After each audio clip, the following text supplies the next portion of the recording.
There are countless horrendous racing video games out there, two of which stood out to me, Big Rigs and Midnight Race Club.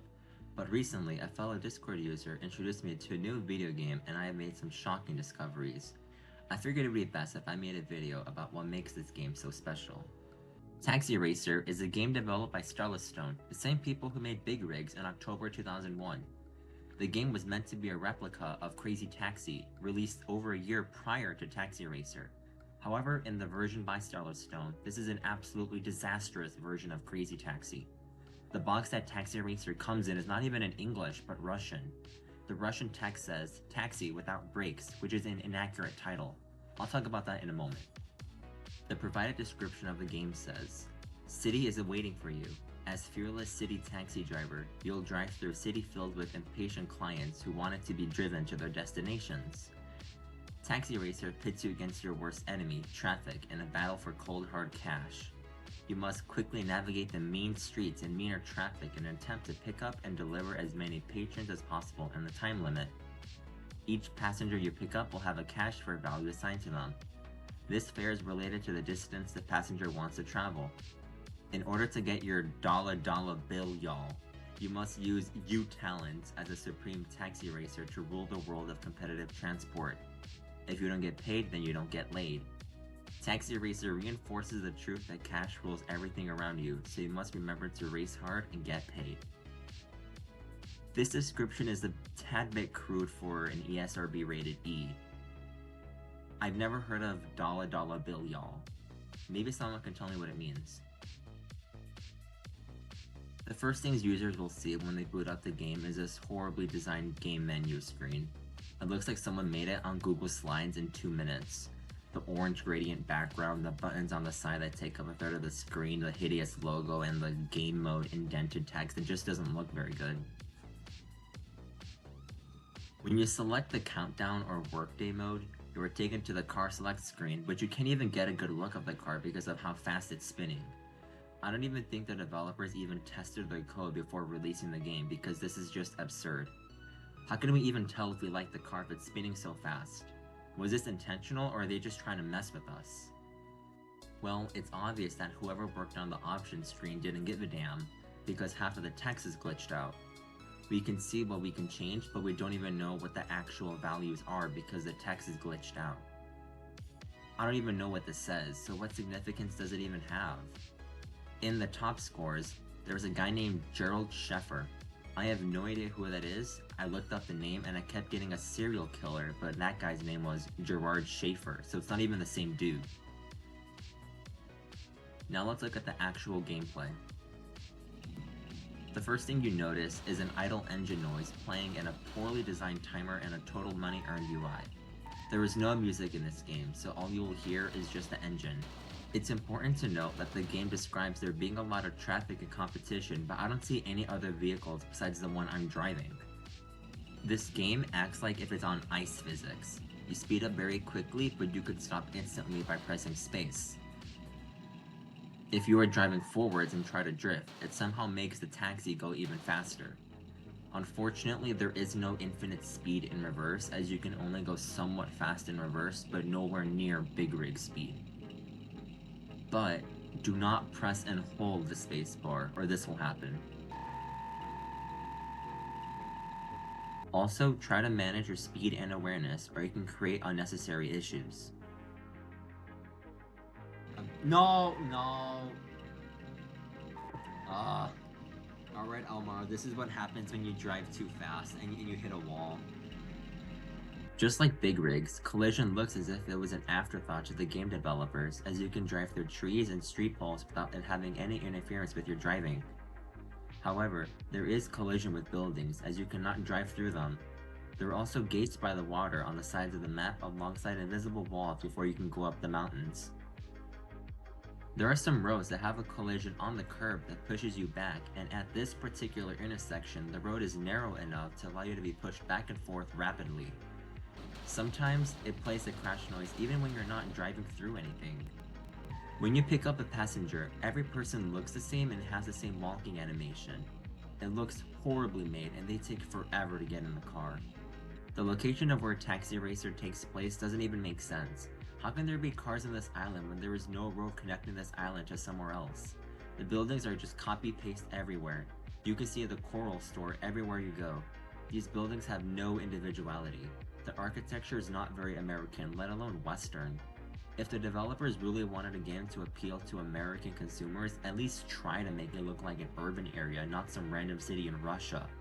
When you get close up to the buildings, you can try to count the actual pixels that were just plastered onto it. Driving on the grass doesn't seem to slow you down either.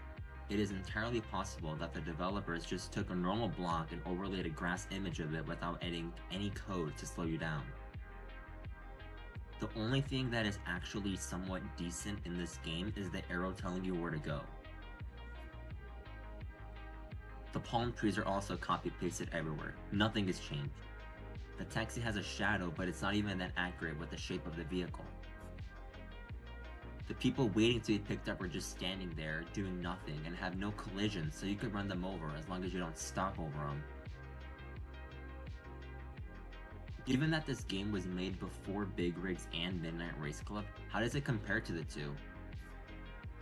Let's compare Taxi Racer to Midnight Race Club and see what has improved or not changed in Stellarstone. The main question is, can you lose?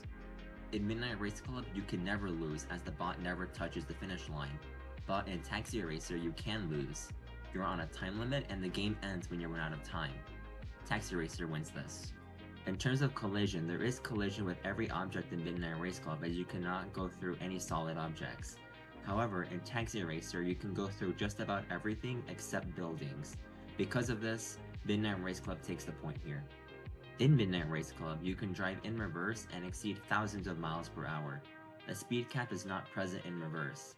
However, there is a speed cap in driving forwards at just under 82 miles an hour. In Taxi Racer, there is a speed cap in both forwards and reverse. When driving in reverse, you speed up somewhat, but you don't get any close to Big Rig speed. Since Taxi Racer has a speed cap for both directions, it takes another point. Let's talk about the car selections. In Taxi Racer, there are only 3 vehicles to choose from, but there are 12 total vehicles in Midnight Race Club. But one of those vehicles crashes the game, so only 11 work. Since 11 is greater than 3, Midnight Race Club beats Taxi Racer. There is only one course in Taxi Racer, being that one island map. There is no other course to choose from, no matter if you choose Countdown mode or Workday mode. In Midnight Race Club, there are 5 courses: Double Passage 2, Forgotten Road 1, Night Ride, and Small Town Road. While there are 5 options, Night Ride redirects you to Small Town Road, so only 4 individual courses. Still, 4 is greater than 1, and Midnight Race Club beats Taxi Racer once again. During the gameplay, we can see the UI in both games. The Ultranav in Midnight Race Club looks hideous and the text goes outside the box, and the speedometer in the corner is far too big and covers a part of our screen. In Taxi Racer, the timer is an ugly shade of green and the total money part doesn't even make sense because it uses a period instead of a comma when separating the thousands and the hundreds. I know this is something that people do in like Europe and other non-American countries, but again, since this game was meant for American consumers, could the developers at least try? Both games fail here and no one wins a point. In Taxi Racer, there is no credits page, so we do not know the exact names of the people who made this game. However, if we look at the credits page on Midnight Race Club, we can see who made the game. And I am safe to assume that the same people who made Midnight Race Club also made Taxi Racer. Since there is a credits on Midnight Race Club but not one for Taxi Racer, Midnight Race Club wins. If we go into the options page, we will have 2 points up for grabs. One will go to the amount of settings to change, and another for its readability. In Midnight Race Club, there are 4 settings, all easily able to be read and adjusted. In Taxi Racer, there are 11 settings that can be adjusted. However, a good percentage of the text in Taxi Racer is glitched and shows up as random symbols. It is mostly readable for the first 5 settings, but once you look at the clowns and shadows settings, it becomes near impossible to read and it's hard to determine what changes when toggling the options. What stands out in Taxi Racer is that you could change the volume of the sound effects and music. I think it's funny that a music volume setting is there despite there being no music in the game. Since the Midnight Race Club has more readable text, but Taxi Racer has more options, both get a point. The last point of comparison is the high score or top score feature. This feature works in Taxi Racer as long as you let the timer run out. If you quit the game, your score does not get counted. There is a random score held by Gerald Sheffer that I already discussed. In Midnight Race Club, the high score page does not work as every spot is listed as driver 1 with all the same time of 207.8. Since the feature at least partially works in Taxi Racer, it takes the last point. In the end, after a somewhat thorough comparison of basic fundamentals, Midnight Race Club beats Taxi Racer 5-4. Recently, I posted on YouTube a speedrun of Taxi Racer, and I think that this game is amazingly bad, and reinforces my so bad it's good rationale to play games made by Stellar Stone. I just began to play this game, and if you want to see more gameplay of Taxi Racer, I do recommend following me on Twitch as I'll be focusing on Taxi Racer gameplay and speedrunning attempts. Anyway, that's Taxi Racer, the first game made by Stellar Stone, the game before Big Rigs. I think that these games are gems and need to be preserved. Horrible video games need just as much attention as the well-received video games. It is a little bit sad that Big Rigs, Midnight Race Club, and even Taxi Racer have had less than 5 total runners submit a run in the last 3 years. If more attention could be given to these games, hopefully it could get a small revival. Thanks for watching.